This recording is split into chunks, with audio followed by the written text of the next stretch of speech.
Welcome to another episode of Car Thoughts with Mark Adam.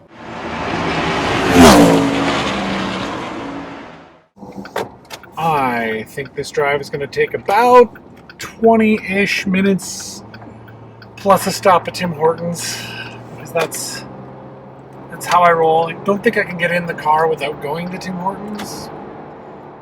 I physically lack the capability to do that. Sometimes I don't even want it. I have to have it. Anyway, so here's my situation today. It's kind of unfortunate. I was supposed to work this morning, and I was getting up and getting mobile and whatnot, and I got a nosebleed because Winnipeg is very, very dry. It's a city that it's just very dry here. I'm used to the climate on the East Coast, where there's a lot of humidity and saltwater humidity in the air. So anyway, here it's very dry, so I get nosebleeds from time to time, which is fine or whatever. But today it kind of went on and on and on and on and on. It just would not stop bleeding, and it was super annoying. And so about a half hour before I'm supposed to be at work, I started messaging work being like, yeah, it's still bleeding, like I'm getting pretty lightheaded. I'm pondering the thought of going to the walk-in clinic instead of work. And they were like, yeah, we'll figure it out, blah, blah, blah. I work with some great people, by the way. But then it sort of stops. I'm like, okay, I'm a little lightheaded. I'm going to give myself a couple minutes to just, relax and drink some water and, just try and get that back to right. So then I get organized, I get out the door, and I slip and fall on some ice. All good. I'm a big guy, young guy. I wasn't hurt by it, let's say. I fell right on my butt, like flat on my butt. No problem. Get up. As soon as I get up, my nose starts bleeding again. So I go back inside, bleeds for quite a bit. And I'm like, you know what? I gotta go to the hospital. So I let work know, I won't be coming in at all. I'm gonna go to the clinic instead. So then I went and sat in the clinic, and guess what they told me? They told me that there was nothing they could do, and that I would have to go to the hospital, the actual hospital, not the walk-in clinic. When people say they're going to the hospital, they don't necessarily mean they're going to the hospital. They're going to the walk-in clinic or whatever it is. They're calling their family doctor or whatever. So anyway, that's where we got to. And then they were just like, yeah, because then they can, if you go to the hospital and you're bleeding and blah, blah, blah, they can do something about cauterizing your nose, which sounds really, really terrible. Stick a hot thing up your nose and just seal some together. Not looking forward to that. So I, because the bleeding had stopped before I reached the clinic, I just sort of relaxed. I drank some water. I sat in the car. I didn't move. I just sat in the car for a while. And I'm feeling pretty good now. I'm going to get a tea in me because I need some caffeine. I'm in the Tim Hortons drive-thru lineup right now at the same Tim Hortons I always go to, which is the slowest drive-thru in the city. Oh, we're moving all of a sudden. When I got here, there were 5 cars in line. I'm car 6, and 1 just left now. So anyway, super annoying. So we're going to take a moment and pause for tea time.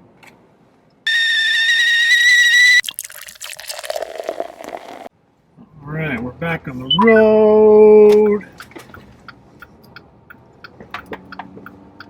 Onward and upward, as they say. Got my tea. Still roll up. Pretty excited about that. I keep waiting for that disappointing day you show up at Tim Hortons and they're like, oh, we're all out of roll-ups. Hold on. And then I just cry into my tea. Anyway, so I just told you about my morning. That was pretty rough. Gotta tell you. It was a underwhelmed, let's say, with how that went. What's funny is, last night, I had a very interesting end to my evening. I was really bored and I didn't have the baby and I didn't have to work last night, so I figured I'm going to go sing some karaoke at the Pint downtown. So I did, and that was fun. And then, well, guess what? I got to play citizen justice, you know, like we did a citizen's arrest, I guess? No, we didn't really. There was this weird, strange fellow at the bar last night, and he ended up stealing a young woman, I think she was about, I don't know, 21, 22. Ended up stealing her purse, and fled the scene and whatnot. And I wrote this whole article on my website, so if you go to markadam.ca, there's an article called, I think I called it, I'm Pretty Much Batman. I think that's what I called it. But anyway, it doesn't matter. If you go to markadam.ca, it'll be the article with the Batman picture there. Just run the search for Batman. So it's really funny. Like, this guy was just being a total arsehole, and it was, between start to finish, 10 minutes, because the Winnipeg Police Service, they responded so fast it made my head spin. Like, it was crazy how fast. But I mean, Reader's Digest version for those that don't like reading in general. Guy steals purse. Some people saw that he was the guy, so she went out and confronted him. He denied it and then took off. He had a shopping cart outside, apparently, so I guess he's a local vagrant. But he was in the bar, blah, blah, blah. So he takes off, and she comes in, and she's super upset because her purse is missing, and she's super worried about these checks she has in her purse that she had obviously hadn't cashed, and needed that money, as one would.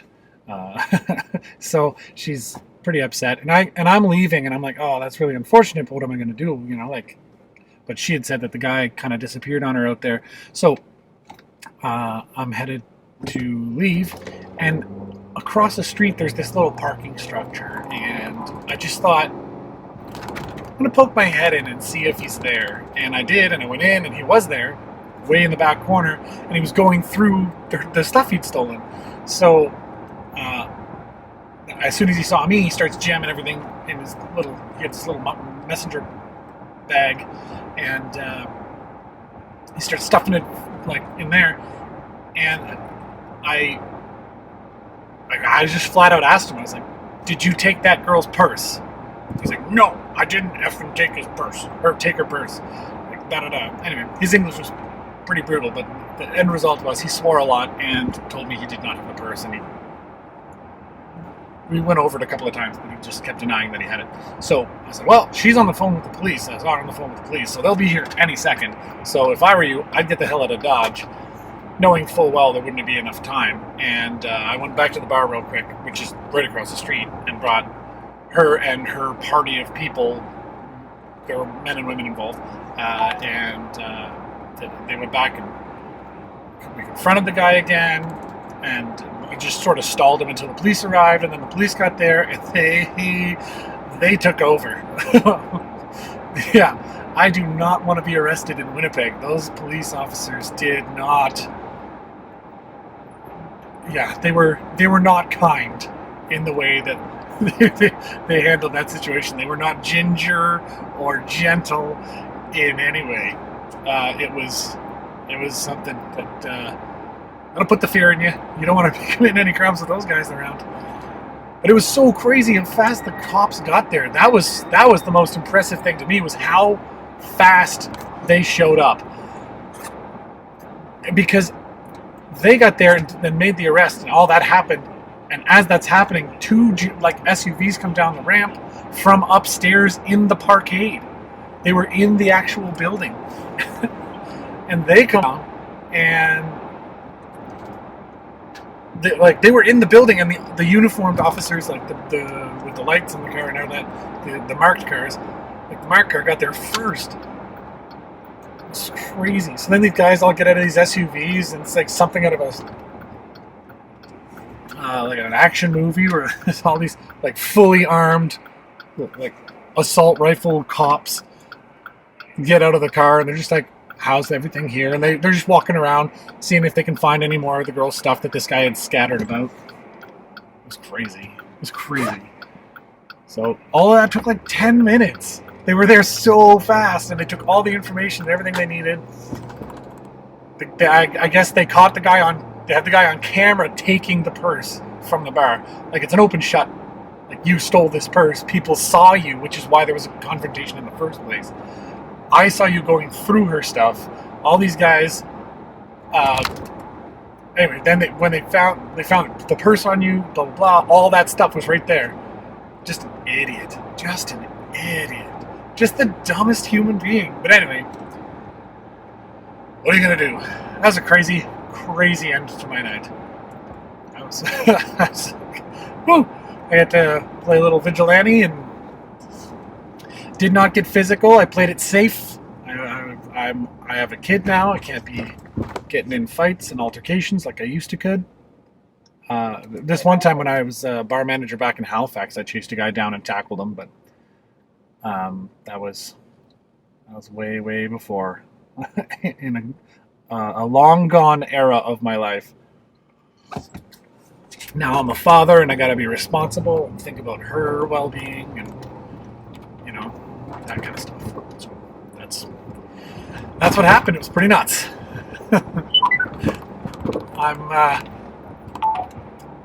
The only good thing about this nosebleed problem that I had is when after I went to the clinic and blah blah blah, I was wearing my work clothes still at the clinic. I didn't change. I didn't think to. I was pretty dizzy and trying to be focused, and I lost a bit of blood there. It's crazy. So, but the silver lining here is I was supposed to pick up my daughter after work from her grandparents. Man, the streets in Winnipeg, I'm telling you, here comes a giant bump. I got to brace myself for it every time. Like, it's nuts. But anyway, I was supposed to pick up my daughter later from her grandmother, but now, no, we're good. Now we're, jeez, Winnipeg. These roads. Now I get to go get her early, is my point. If I can ever get it to spit out with this, paying attention to where all the holes in the road are. Yeah, so I'm on my way to pick her up right now, and then we're going to have a great day. It's going to be fun. Pretty excited. I got her a banana. Last time I had strawberries. Today I have a banana for her. Oh yeah, that was something I wanted to talk about. Because my daughter loves vegetables, and I called her the Veggie Monster in the last episode, and it just sort of like sparked something in my brain. But when did the Cookie Monster become the Veggie Monster? When did that happen? I missed that transformation at some point. I don't know when that happened. I don't know if I'm okay with it. Like, I get that you don't want kids being like, oh, give me all the sugar. Like, I get that. But the Veggie Monster, really, like, he like went to rehab and got himself cleaned up, and now he's off the sugars. I'm off the sugars. He goes to meetings now, like CA, Cookies Anonymous. He goes to meetings and he's like recovering cookie-aholic. And now he's just replaced it with another problem. He's got a vegetable problem now, I guess. I haven't seen him since it's been the Veggie Monster. I think, now thinking back, I think I remember somebody telling me that a while back, and I didn't really give it much thought. But last episode, when I mentioned it, it sparked. I was like, when did that happen, and why? Like, because kids don't like cookies now? Is that a thing? Or we're not allowed to like cookies? Or the PC, like the politically correct, healthy choices movement in society it's getting out of hand, people. It really is. It's becoming too much. And I thought it was too much before, but really, Veggie Monster, you're crossing lines now. just don't think should be crossed. But that's a personal thing, I guess, and everybody else, yeah, you feel how you feel about it. But it boggles my mind. Because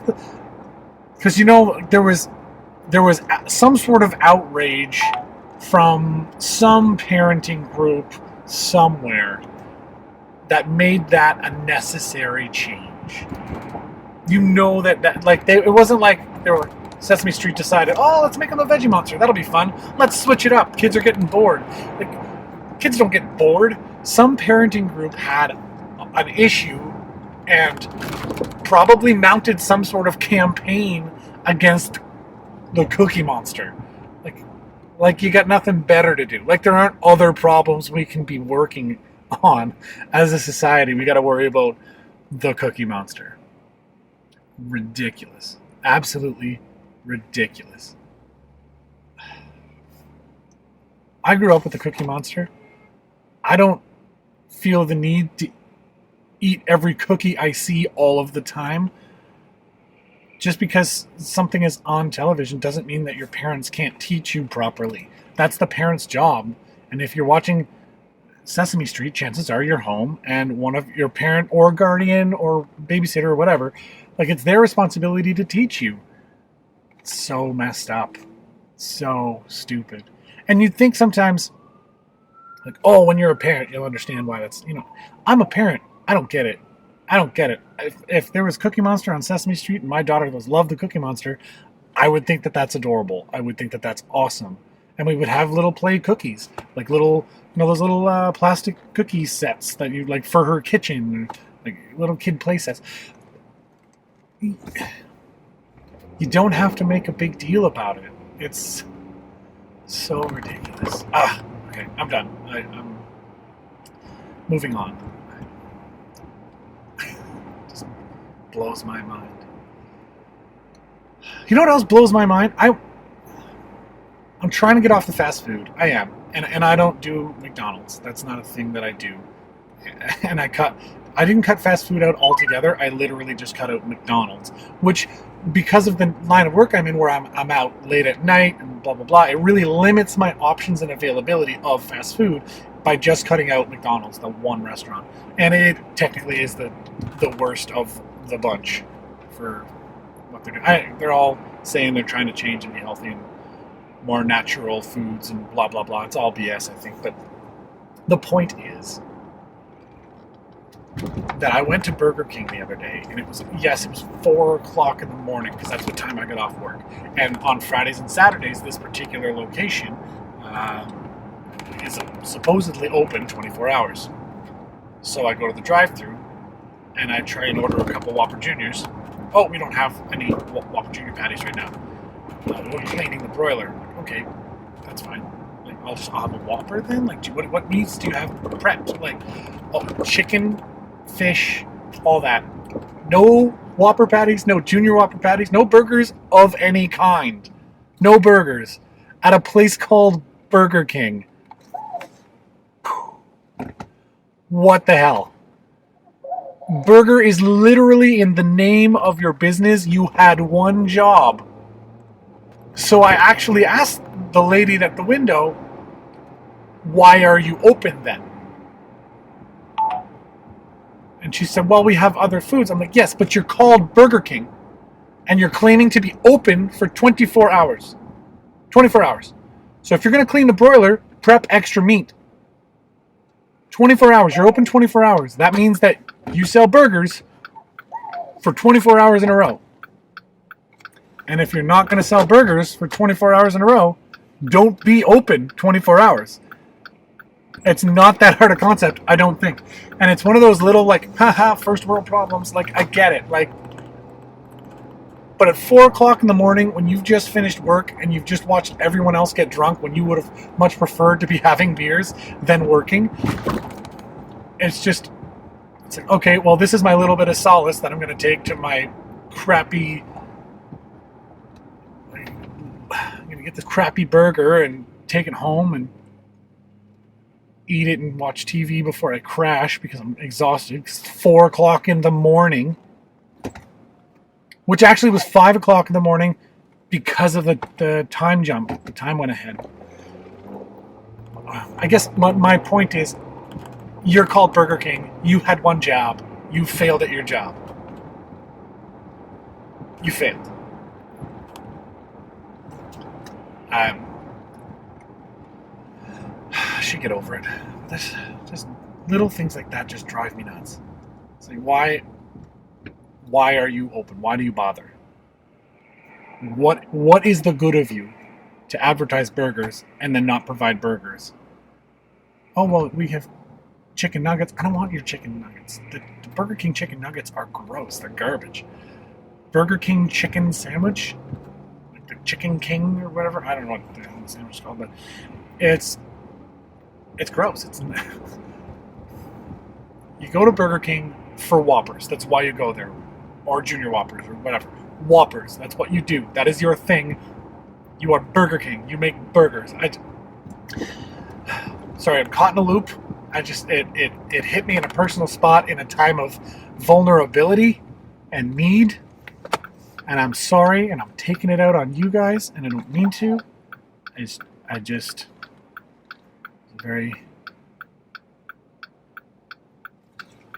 just blew my mind. But what do I know? I'm just a marshal in a car at 4 o'clock in the morning. To them, I think they just assume that you're drunk. I think they just assume that. And I don't know whose fault it is. I don't know if that's the employees because they're too lazy and they just don't want to bother cooking, or if that's a management decision like, hey, between 4 and 5 o'clock in the morning, we're going to clean our broiler and not prep any meat because, I don't know. Yeah, I didn't even know what to say to the person. And I was so angry I was laughing. Like, you know, that level of angry where you're angry because the situation is so ridiculous, you just can't help but laugh, you know? That's where I was. So, whatever. We'll all get there eventually. I got about 3 minutes left here before I reach my destination. I got the Waze Maps app. You guys use that Maps app? Waze, W-A-Z-E. It's a great app. It tells you when there's traffic lights, like not traffic lights, but like those traffic cameras. Because in Winnipeg, those are a big thing. Anybody that's listening to this or watching this from anywhere else, in particular Halifax, where I'm from, if you ever come to Winnipeg, you watch yourself. These speed cameras, a lot of cash grab. They're just putting them up everywhere so they can be lazy and not put cops out to catch speeders. So they just send you a ticket. Doesn't count against your license because they can't prove it was you, but it was your vehicle, so you're responsible, and they just send you a bill for anywhere from $200 to $300, depending on where it is, how fast, blah, blah, blah. Yeah, they'll get you. Anyway, the Waze Maps app tells you where those cameras are. It tells you if a user sees like an accident on the side of the road, they can mark like there's an accident here, so you get the alert. You can avoid that route if your route takes you through there. It's pretty handy, I got to tell you, and it tells you all kinds of stuff, especially if you put your destination in. I know how to get most of the places I'm going, like 99% of the places I'm going. I know how to get there, but I still punch them in just to see if there's any like, oh, there's a traffic hang up, like there's an accident here, there's construction here, there's this, that. Because Google Maps doesn't give you that kind of information, but Waze Maps does. And it's fantastic. It's all user inputted data, live. It's great. It's a social map experience, which I greatly appreciate. It has saved me a lot of time on a number of occasions. So it's been great. So I like looking down and just having a quick glance and seeing, oh, you're 1 minute from your destination. Well, that's great. Super. It's pretty great. So I guess I threw a tech review in there at the end of that, didn't I? But I'm pulling up at my destination. So,